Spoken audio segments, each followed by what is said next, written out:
Great. Okay, so this is a bit of a first for me. I have a show called The Future Show. It's a show in which I write the story of the rest of my life, and I started from the end of the performance, and I read that story out from. I put every single one into this white binder here, and then I read out the account of everything that's going to happen to me in the rest of my life. Until I die, basically, and then the next time I perform it, a new script goes into the binder. Because it works in this way, because I have to rewrite the immediate future every time, no script for the future show is like any other script. And I have never, except for one time that I sort of cheated because I performed twice in Dublin, redone a script. So I decided what I would do for today, rather than write a new sort of version of the future show, because it's about 45 minutes to an hour, is I would reread a version of the script that was performed at the Gate in April of 2012. So this will be the first time I've ever reread a past version of my future. And this is also particular in that I haven't finished developing the show at this point. So at this point the show only went until the end of my night, as opposed to going until the end of my life. So that's just like a side there. Anyone who wants to look at it later can.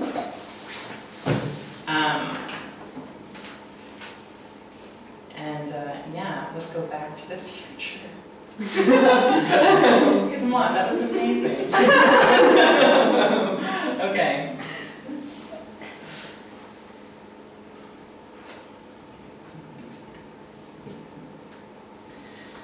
I will say, I will turn around in bed and hold him, and I will be glad and start to miss what I have, and the dark will be warm. And then I will stand up. As soon as I stand up, you will all clap. Even those of you who are a bit bored will clap because it's a comfortable way to signal an ending. You will clap as though shrugging your shoulders. This performance is gone, and now you can move on with the rest of your lives. I will put the pieces of paper that you have watched gradually dwindle to the side on that table over there. I will walk down those steps and exit through that door. On the other side of that door, I will stand and wait for the doors to open again, for your hushed, ambiguous chatter, and I will try to ready myself not to care so much. The doors will open. I will walk to the bathroom, where I will change out of this outfit that you never thought was a costume into a more formal dress that I was wearing earlier today. I will brush my hair and put on some eyeliner. In this moment, two of you will go to the bathroom. You will walk past me as I am looking in the bathroom mirror, smudging my eyeliner like this. One of you will smile at me and say, "Well done," and I will say, "Thank you." We will both remember that I talked about this moment, and we will become abruptly quiet, as if someone has just walked in on us. I will leave the bathroom and immediately run into a friend who I know is vlogging about tonight's performance. He will be having a drink, and we will begin chatting, elegantly skirting around any mention of what I've just done in a way that will make me feel both nervous and relieved. Andy Field, one of tonight's curators, will give me a hug and make a kind yet disparaging remark just as the doors reopen and the ushers lead the audience into the second part of the evening. At this point, I will need to find Dan Canham and say a quick thank you. I will have somewhere else to be tonight. I double booked with quite an important occasion, you see. And I was there earlier today, and walking down the steps into the street outside, I will worry that I offended someone and wonder how effective or sustainable this piece is or was. I will notice the traffic lights that lead across the street to a W.H. Smith, and I will remember all of the times that I've looked in its window. I will take note of the bank machine where I once gave a homeless woman 10 pounds because she said that she had just left her abusive husband, and I will remember how I worried that she was actually just a drug addict and I was fueling her addiction. I will remember that she spoke with an Irish accent and said I'd be very lucky, and how I worried that I'd both been deceived and had fallen for the Irish luck thing. I will briefly glance at the yellow sign of the discount bookstore where I once bought the Brothers Karamazov because it was cheap. After running down the stairs, I will walk past the ticket machines, remembering all of the times I walked past these machines after tutoring French. There will be a small queue at the machines as I walk past, and I will wonder if, now that I'm leaving for Canada for 5 months, I will ever tutor those kids again. If they will remain so charming as they get older, and if, when they do get older, they will even remember who I am. I will think about these things while I take a turn I'm not used to. I usually take the Central line home, but tonight I will be taking the Circle line, because I am going somewhere else. Somewhere, deep behind my frontal lobes, I will wonder, or perhaps be certain, of the fact that I double-booked tonight on purpose. I will briefly consider not going. I went to the ceremony earlier, after all, and even read out a poem, but I will convince myself to go. The train won't arrive for 4 minutes. I will be on the eastbound side of the platform, and there will be a handsome man reading a book behind me. I will rummage through my bag and reach into the front pocket, feeling through debris, crumbs, and receipts, until I pull out my headphones and untangle them, an activity that I always find distinctly satisfying. I will put my iPhone on shuffle. As I put the ear plugs in, the song Anna from Charles Spearman's Happiness album will come on. It will not be what I want to hear, but I will listen to it. I have a lot of respect for shuffle.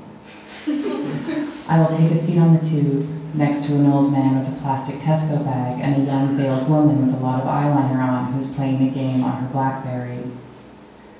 I will be worried.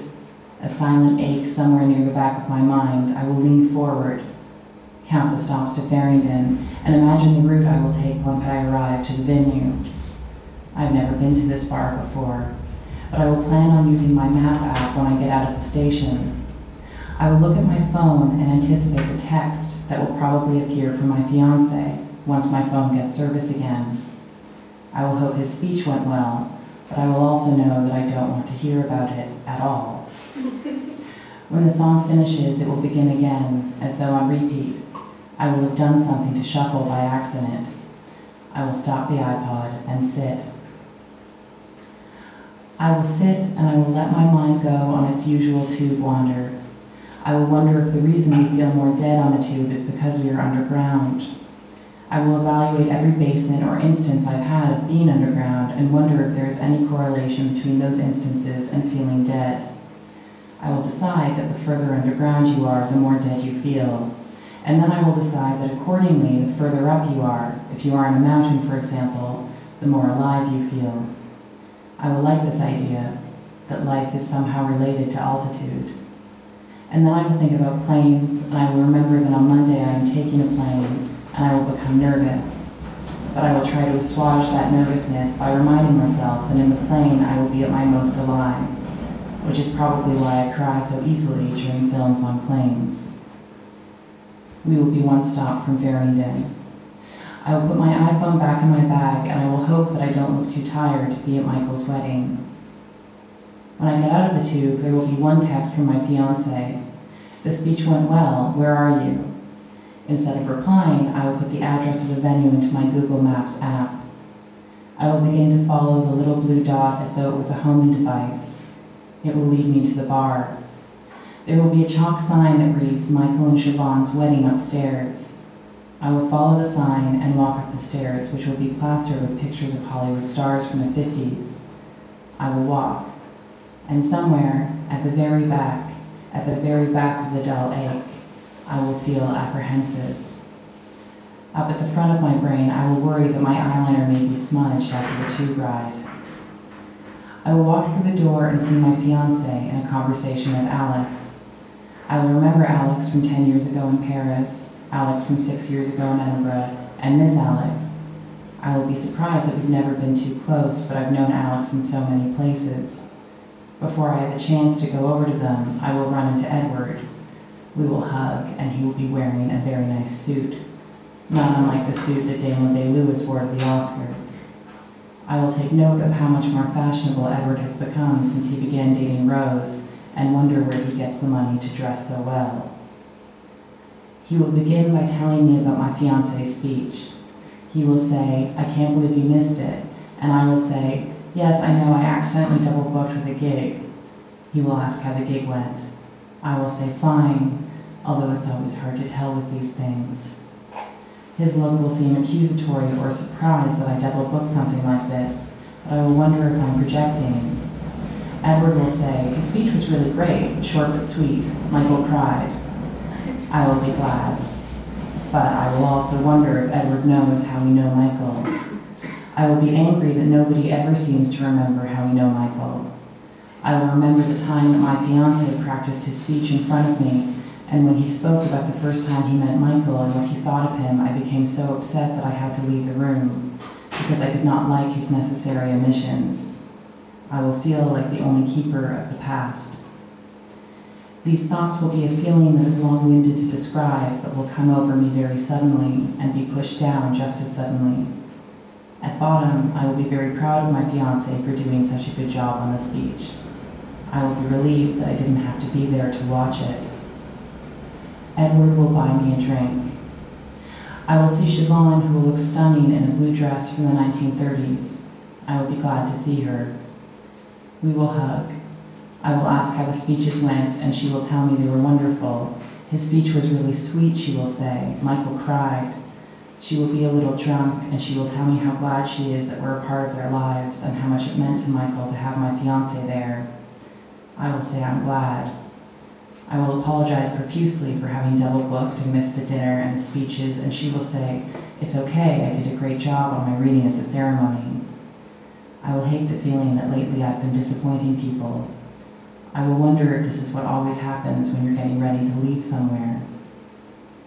My fiancé will come over to me. He will look very handsome in a three-piece suit my mom's boyfriend gave him. He will kiss me hello. I will say, I hear you did a great job with the speech. He will say, there were a few tears, I'm not going to lie. And then characteristically, he will immediately ask me about this performance. He will say, how did it go? And I will say, well, I think, but it's always hard to tell about these things. He will agree, and he will go and get me a drink. As I'm waiting for him, I will feel a hug and look up to see Michael. He will be hugging me warmly and saying he's glad I came. I will be able to tell that he is drunk. He is a lovely drunk. I will remember how affectionate he was when he was drunk, even when he was 19. I will remember the time we drank a 40 of whiskey and he spilled the wine on his ex-friend John's computer, and John and I left, and I woke up in a parking lot covered in leaves and my own vomit to the sound of my phone going off. And how weird it is that I look back on that so fondly. I will remember how the next day we tried to clean the vomit off my coat. We took the coat to the dry cleaners and we had tea at the Savoy, joking we were like rock stars. And how the next day I flew to Paris and then to Canada, and a few months after that we broke up because we were very young and uncomfortable, and distance is distance. I will remember 8 years later, at a diner, the first time that we could meet up without discussing our old relationship, and how we talked about movies instead, and then introducing him to my boyfriend, and when they started hanging out, just the two of them. I will remember the first time they did something together, and I found it strange and intriguing to see them together. I will remember this in an instant, all in the instant that he hugs me, and I will feel exceedingly glad. Whoever could have predicted that one day I would be here at his wedding. We will dance. My fiancé will dance, Edward will dance, Alex will dance, Siobhan will dance, Michael will dance. We will dance, and I won't be drunk, but I won't need to be drunk, and I will consider sitting down or going to the washroom, but I won't. I will dance. And I will be happy that they became such good friends, and I will be sad that I won't see Michael and Siobhan until September, and I will dance until thoughts are not thoughts at all, but atoms of thoughts. Atoms that hang in the air like specks of glitter at a rave. My fiancé and I will not want to go home. Siobhan and Michael will have left already. My fiancé and I will walk to Old Street with Edward and talk about the reception. I will ask for a play-by-play. My fiancé will tell me that he made one joke that he was worried was a little off color, but it worked, didn't it? And Edward will agree, it was a little off color, but it worked. Edward will say, when are you flying? And I will say, Monday. And he will say, will I see you before September? And I will say, yes, sure. I'll probably have some kind of party on Sunday if the weather's nice. Right, love? We'll have a party if the weather's nice. Edward will say, "Let me know." I will hug Edward goodbye outside of Shoreditch Church, where he will catch a bus to his place at Bethnal Green. I will remember that everyone is drunk tonight except for me. I will tell my fiancé I'm proud of him. I'm glad the speech went well. He will say, "It did. I mean, it went okay. Thanks for your help." And I will feel guilty because I didn't help all that much. I walked out of the room while he was practicing, but I will say, "You're a good best man." And he will say, "You know, I think I am." Outside of the church, there will be a homeless man, and I will consider giving him some change, but then decide not to and worry about that decision. When we get onto Calvert Avenue, we will cross to the other side of the street to avoid the gathering outside of the Turkish convenience store that always looks like a gang.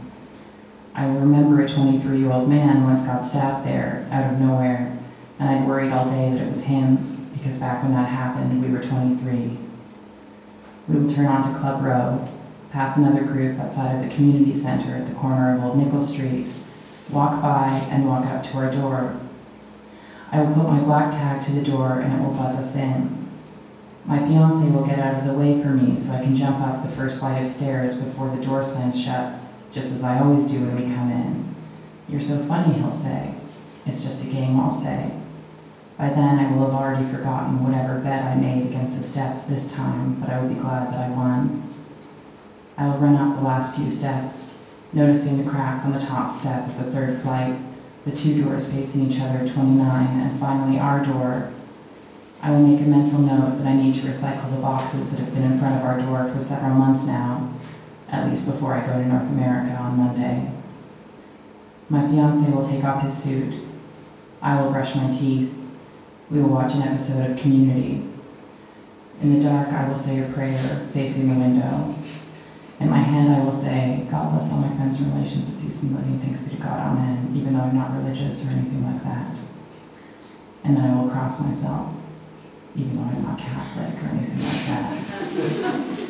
My love will be breathing and facing the door. I will turn around in bed and hold him, and I will be glad and start to miss what I have, and the dark will be warm.